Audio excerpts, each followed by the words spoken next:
On parle depuis des semaines. En fait, depuis que le gouvernement a déposé, le ministre Simon-Jolin Barrette a déposé sa réforme de la Charte de la langue française. Bon, il y a toutes sortes de volets qui sont touchés, là, les milieux de travail, etc. Mais il y a vraiment le volet de l'enseignement supérieur, les cégeps, entre autres. Qu'est-ce qu'on fait avec les cégeps? Il y en a qui disent on fait rien, on laisse la liberté de tout le monde s'inscrire au cégep de leur choix. Le gouvernement a choisi de restreindre la croissance des cégeps anglophones, de limiter les cégeps anglophones au nombre de places qu'ils ont. Ils ont annulé d'ailleurs l'agrandissement à Dawson.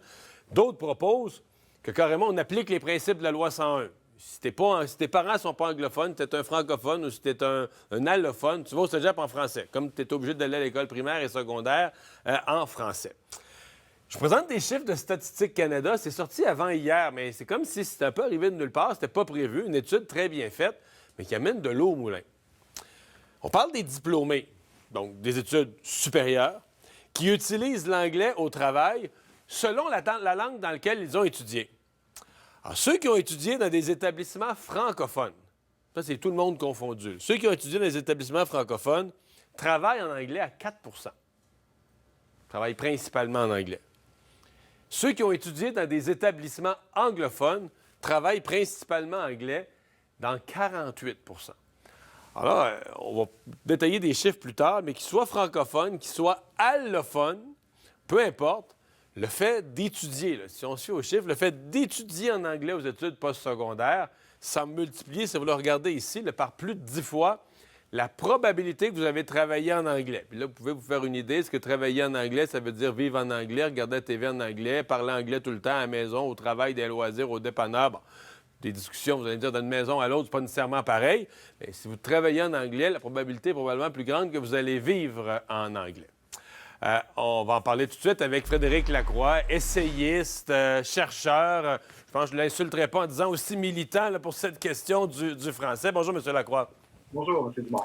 Bon, parlez-nous de l'importance de ces chiffres, parce que c'était comme pas prévu dans le débat. Statistique Canada fait son travail, mais là, publie ça avant hier. Oui, donc c'est une étude majeure, à mon avis, parce que pour la première fois, on a vraiment une étude faite par Statistique Canada, donc à partir de données de recensement. Donc, les chiffres viennent du recensement, donc un questionnaire que à peu près tout le monde au Canada doit remplir. Ça, c'est la première fois qu'on a ça, parce qu'on avait des données d'enquête auparavant où ils avaient interrogé des groupes de personnes pour faire un portrait de la situation, mais c'était parcellaire, c'était pas aussi solide que ça. Donc ça, c'est vraiment des données de recensement. Puis là, on prouve une fois pour toutes que la langue d'enseignement est corrélée de façon très, très étroite à la langue de travail. Puis là, on parle d'un facteur 10 ou 12. Là, c'est massif, c'est majeur comme effet. Ouais. On va montrer en détail parce que ça semble vrai dans tous les groupes. C'est-à-dire que si on prend les groupes de différentes langues maternelles, commençons par les gens qui sont de langue maternelle française, donc les francophones au Québec.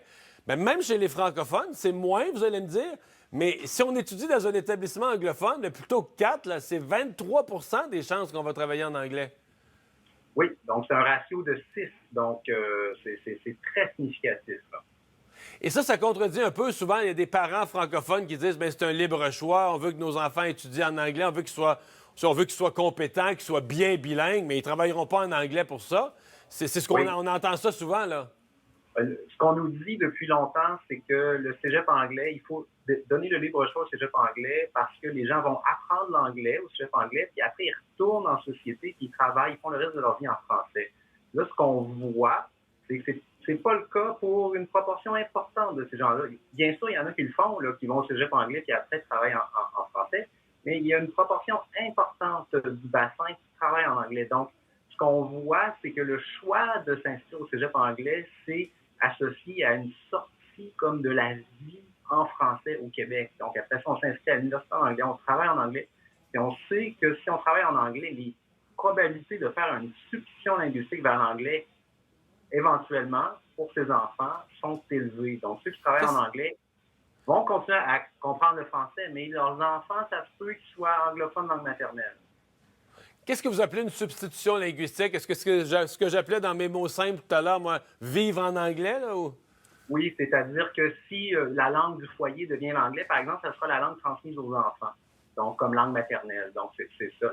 Ce concept-là, c'est... Les enfants grandissent en entendant de l'anglais dans le placotage de la maison. Là. Ça devient leur première langue. Ça ne veut pas dire qu'ils ne parlent pas français, mais ça peut être une langue seconde, puis une langue qui n'est plus un véhicule de culture, vraiment. Voyons les tableaux pour les autres groupes linguistiques. Là. Dans le cas des anglophones, langue maternelle anglophone, évidemment, on est moins surpris. Là. Les 2 tiers travaillent en anglais s'ils étudient dans un établissement anglophone, mais bon, c'est leur langue maternelle. Le prochain tableau est peut-être le plus important parce qu'évidemment, ce sont les allophones, ceux qui ont une autre langue maternelle. Donc, les allophones qui étudient dans un établissement francophone ont 7 de chances de travailler en anglais. Ceux qui étudient dans un établissement anglophone ont 46. Donc, presque la moitié des chances, c'est qu'après, ils vont aller travailler en anglais. Est-ce que ça, pour vous, c'est le tableau crucial, celui qui fait foi de tout? Oui, pour moi, c'est vraiment le clou dans le cercueil du libre choix, dans l'idée qu'on peut donner le libre choix de la langue d'enseignement au postsecondaire, puis ça n'a pas d'impact sur la vitalité du français. Et on sait ce que la loi 101 a cherché à faire, c'est intégrer les allophones dans le groupe francophone, donc en les scolarisant en français au primaire, au secondaire. Mais on se rend compte avec ces chiffres-là que passer le secondaire 5, s'ils s'échappent dans le système anglais, puis qu'on finance leurs études avec les fonds publics, bien à ce moment-là, la francisation sera un échec pour une proportion importante. On parle de la moitié, là. Donc, une proportion importante des allophones ne seront pas francisés en bout de ligne. Donc, ils vont parler français comme langue seconde, mais le vivier culturel va être anglophone. Donc, ça, c'est, à mon avis, c'est un désaveu majeur des clauses scolaires de la Charte comme elles le sont maintenant, comme elles sont écrites maintenant. Donc, comme elles s'appliquent seulement au primaire et au secondaire, à mon avis, ça, c'est... On vient de prouver que c'est insuffisant. M. Lacroix, si vous aviez, dans un de vos livres ou dans une de vos études, publié les mêmes chiffres, on aurait dit, ah ben ouais, on sait bien, Lacroix lui a écrit des livres là-dessus, le français est obsédé par ça. Vous riez, mais c'est vrai quand même. Si vous aviez publié ça, il y aurait eu des commentaires. Là, c'est comme on dit, c'est StatsCan, c'est Statistique Canada. Oui, c'est ça. Moi, dans mon livre, j'ai des données d'enquête, justement, sur ce sujet-là, qui le prouvent, là, quand même, de façon assez convaincante. Tous les faisceaux convergent vers ça. Donc, si on veut voir, il y avait moyen de voir avant ça, mais là, avec Statistique Canada, c'est vraiment l'organisme fédéral qui vient nous dire ça. Donc, à mon avis, le déni n'est plus possible. On ne peut plus dire que le fait de payer la scolarisation en anglais à tout le monde, à quiconque le veut, n'a pas d'impact sur la vitalité du français. L'impact sur la vitalité du français est direct. Donc, les investissements dans les institutions anglophones, collèges et universités, ont pour effet direct d'affaiblir la vitalité du français. Donc, c'est clair.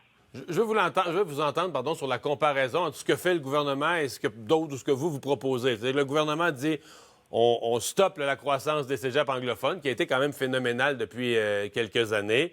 On stoppe la croissance des cégeps anglophones, on annule l'agrandissement de Dawson, mais les places qui sont là, versus l'autre option, là, celle plus radicale de dire, ben c'est comme dans la loi 101. Là. Si tu n'as pas les droits d'envoyer tes enfants à l'école anglaise, au primaire, au secondaire, bien, tu ne l'auras pas plus au cégep. Ces jeunes-là vont devoir étudier dans les cégeps francophones. Est-ce que ce que fait le gouvernement, est-ce que c'est valable? Est-ce que ça vaut quelque chose? Est-ce que c'est un compromis un peu ou ça vaut rien? Parlez-nous des deux options. C'est intéressant parce que ça fait 20 ans qu'on fait rien. Donc, le gouvernement fait quelque chose. Moi, je le salue pour ça. Mais il faut prendre conscience que ce sont des gestes qui sont totalement insuffisants. Là. Donc, si on met ça en perspective, les cégeps anglophones sont en croissance continue depuis 25 ans au Québec. Là, on dit, après 25 ans de croissance continue, on vient mettre une limite, un plafond. Mais on ne défait pas le 25 ans de croissance. Donc ça, c'est la première chose. La deuxième chose, c'est que les cégeps anglophones ont été transformés en institutions d'élite, donc progressivement, c'est-à-dire que la demande pour y entrer est très grande et plus grande que le nombre de places. Donc, il faut un écrémage sur les effectifs. Donc, dans le projet de loi 96, il n'y a rien qui s'attaque à cette élitisation des cégeps anglais qui, à mon avis, est très dommageable pour le statut du français. Donc, à Montréal, le statut du français au collégial, par exemple, est attaqué par ça. Donc, le français est un peu relégué comme langue de second rang, comme langue d'enseignement au collégial. Ça, c'est très dommageable. Donc, il y a la question de la fréquentation qui est importante, il y a aussi la question du statut. Là, dans le projet de loi 96, le gouvernement ne vient pas mettre le français en premier. Ça, la loi 101, c'est la seule mesure qui est susceptible de s'attaquer au problème de la fréquentation et au problème de l'utilisation à la fois. Donc, ça, c'est la leçon du passé. Là. On sait que dans les années 60-70, le gouvernement du Québec a tout fait pour ne pas en venir à la loi 101. Il y a eu la loi 69, la loi 22, il y a eu toutes sortes d'essais. Puis finalement, on en est venu là parce que c'était la seule solution logique, juste, équitable et transparente. Frédéric Lacroix, merci beaucoup d'avoir été là. Merci. Au revoir.